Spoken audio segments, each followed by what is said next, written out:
የዘንድሮ የአንድ ጀንበር የአረንጓዴ አሻራ ተከላ መርሃ ግብር በተሳካ ሁኔታ እየተከናወነ ነው። ህዝባችን የክቡር ጠቅላይ ሚኒስትር ዶክተር አብይ አህመድን ጥሪ በመቀበል ዛሬ ጠዋት ማለዳ ከ12 ሰዓት ጀምሮ በየአካባቢው በነቂስ ወጥቶ ችግኝ እየተከለ ይገኛል። እስካሁኗ ሰዓት በተደረገ እንቅስቃሴም ከ578 ሚሊዮን ችግኝ በላይ ተተክሏል። ይሄ በእለቱ ለማከናወን ካቀድ ነው 800 ሚሊዮን ችግኝ ውስጥ 72 በመቶውን ድርሻ ይይዛል። በቀሪ ሰዓታት 800 ሚሊዮኑን እንደምናሳካ ካለው አጀማመር እርግጠኛ ሆኖ መናገር ይቻላል ማለት ነው።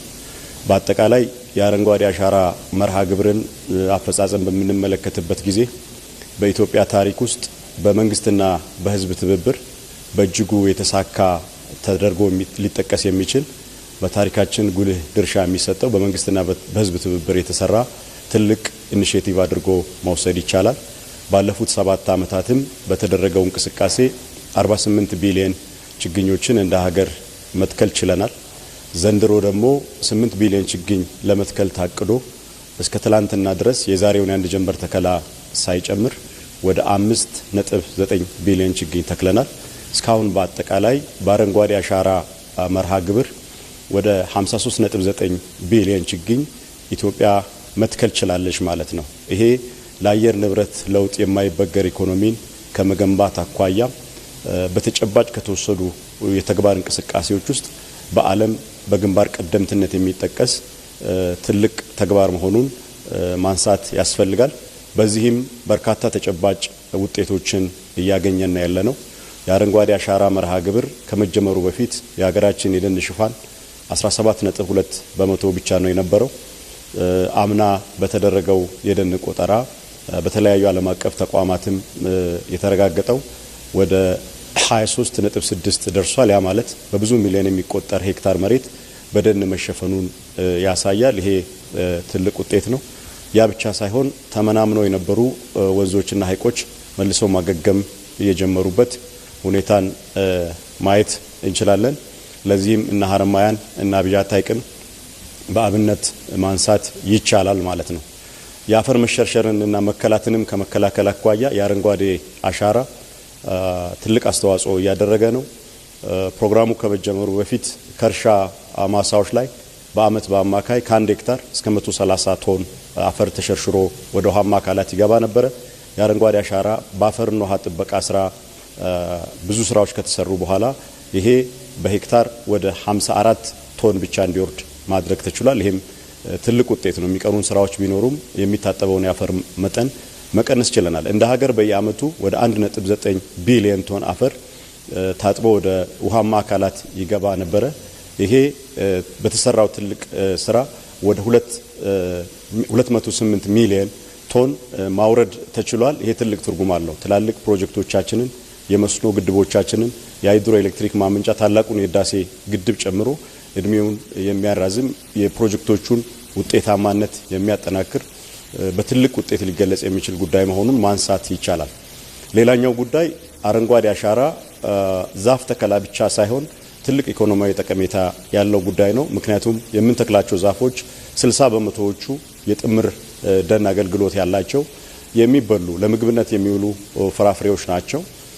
በዚህም ሂደት የምግብ ዋስትናችንን ለማረጋገጥ ፕሮግራሙ ትልቅ አስተዋጽኦ እያደረገ ነው ያለው።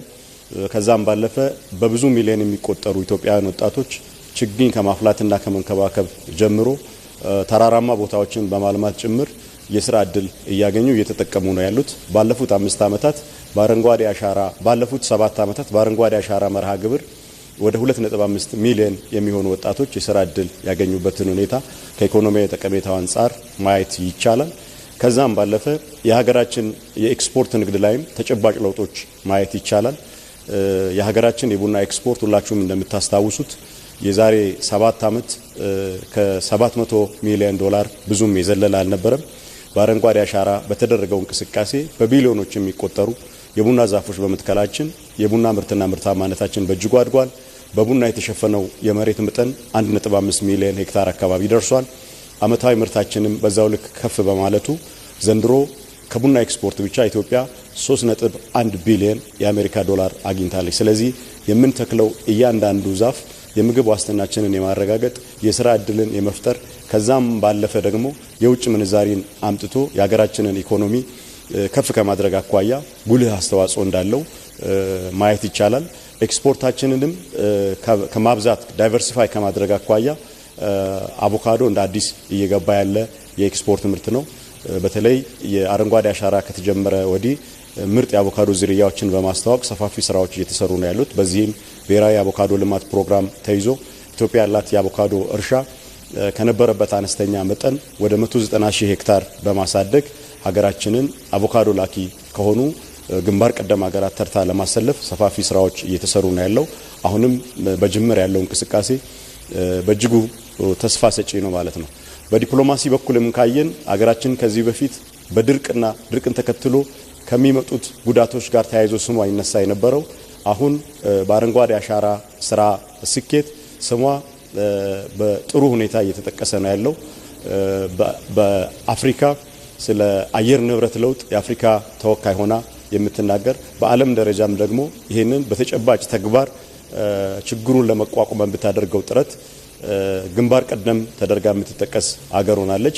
በዚህም ረገድ ትላልቅ ዓለም አቀፋዊ መድረኮችን እንድታዘጋጅ እድል ያገኘችበት ሁለተኛውን የአፍሪካ ክላይሜት ሰሚት ስኬታማ በሆነ መልኩ ያጠናቀቀችበት የዓለም የአየር ንብረትና የአካባቢ ጉዳዮችን የሚመለከተው የኮፕ 32 ስብሰባን እንድታዘጋጅ ኮንፈረንስ እንድታዘጋጅ የተመረጠችበት ሁኔታ ነው ያለው። ይሄ በጣም ለሀገራችን ትልቅ እድል ነው። ከዛም ባለፈ በሀገርና በመሪ ደረጃ በዚህ እንቅስቃሴ ህዝባችን ባደረገው ጥረት የመሪውን ሀሳብ ተቀብሎ በሰራው ስራና ባገኘው ውጤት በርካታ ሽልማቶችን አግኝተናል። ከአሜሪካ መንግስት የአፍሪካ አውትስታንዲንግ ሊደርሺፕ አዋርድ ክቡር ጠቅላይ ሚኒስትራችን የተሸለሙበት በምግብ ዋስትና ራስን ለመቻል የምግብ ዋስትናን ለማረጋገጥ ባደረግነው ጥረትና ባስመዘገብናቸው ውጤቶች የፋኦ አግሪኮላ ሜዳል አዋርድ ክቡር ጠቅላይ ሚኒስትራችን ያገኙበት ከዚህም በተጨማሪ አምና የዘላቂ ደን ልማትን በሚመለከት በሰራናቸው ስራዎችና ባስገኘናቸው ውጤቶች የፋኦን ሽልማት ያገኘንበት ሁኔታ ነው ያለው። በአጠቃላይ የአረንጓዴ አሻራ መርሃ ግብር ያለው ስነ ምህዳራዊ ጠቀሜታ፣ ኢኮኖሚያዊ ጠቀሜታ ከዲፕሎማሲ አንፃር በውጤት ታጅቦ 7ኛ ዓመቱን አጠናቆ 8ኛው ምዕራፍ ተጀምሯል። ዛሬም ያን ጀንበር ተከላው ህዝቡ የመሪውን ጥሪ ተቀብሎ በነቂስ ወጥቶ ከሌሊቱ 12 ሰዓት ጀምሮ በሰፊው ተከላው ላይ እየተሳተፈ ነው ያለው። የዛሬ ግባችን በአንድ ጀንበር 800 ሚሊዮን ችግኞችን መትከል ነው። ስለዚህ አሁን ቁጥሩን ለመድረስ የተወሰነ ነው የሚቀረን። በቀረን ጊዜ ተረባርበን ተከላውን እናጠናቅ የሚለውን ሐሳብ ለመስጠት ነው። አመሰግናለሁ።